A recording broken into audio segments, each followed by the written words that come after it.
Then let's talk about now, Brian, the instructor at UCLA, the professor. Professor Kite. What was that like the very first time you...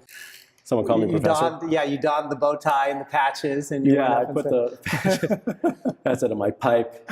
Well, it was strange. You know, at UCLA, they try to hire the best people they can hire, and then they say, all right, go ahead. So it was strange for me when they said, okay, what textbooks are you going to need for your course? You know, here's your course you're going to teach. What textbooks do you want? You're not going to tell me? I don't know. Hold on. Let me get back to you on that. Then I got to frantically research textbooks and figure out what textbook I want.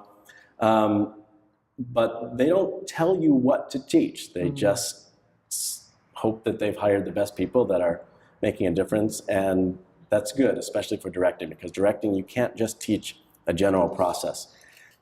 Every director is unique, and I'm trying to make them be the best director that they can be. Yes, there are certain tools that they have to have, but I don't just want to make another director that already exists. I want to try to encourage someone to be the next director who's doing something I've never thought of, who's creating something that's totally fresh and new. And sometimes when I see things in my classes, before I try to match them up to the lessons I've learned and say, no, that's wrong, I stop and think, maybe that's really right in a way I've never thought of before. And sometimes students do surprise me like that. So it was strange, and I always tell students, you know, call me Brian, and some of them say, okay, Professor Kite, like some just can't, but it's just me. Yeah. It sounds funny when they say it to me still. Professor Kite, is that me? So it's great, I love it. Being forced to say it out loud definitely makes me a better director.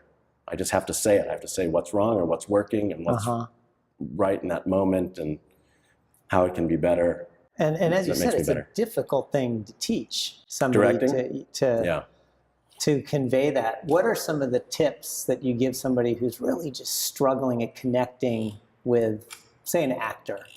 The communication is just broken down.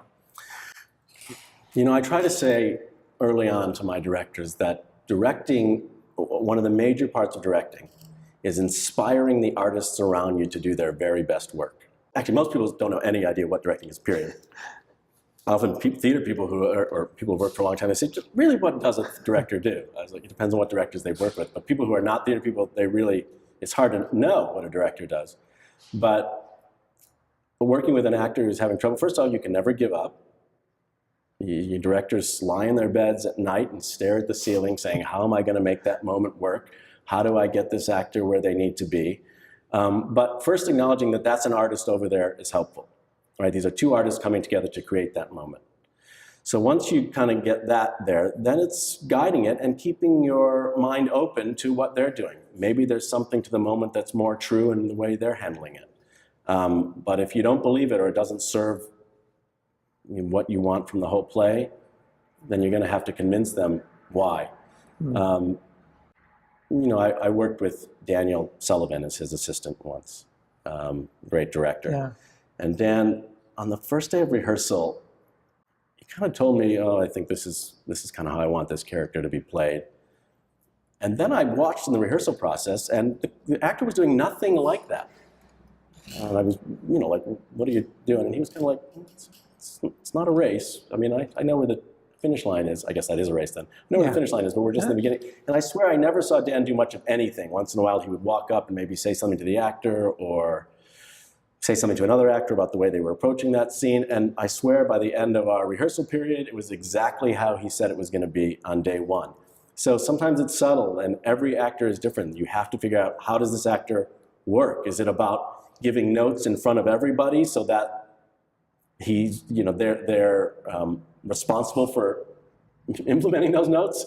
Public shaming? I don't think that's a good idea, but sometimes that's what it takes. Or is it about quiet notes and separate talks and getting them to go differently? It's about their process and figuring it out. But never give up. Keep with them. They're an artist too. And together, hopefully, you can make it work. And eventually, when you can't, you just beg the producer to fire them. Which is you now sometimes when you're so it makes it really easy sometimes. No, I don't think I've ever fired an actor for not getting there, so that's good.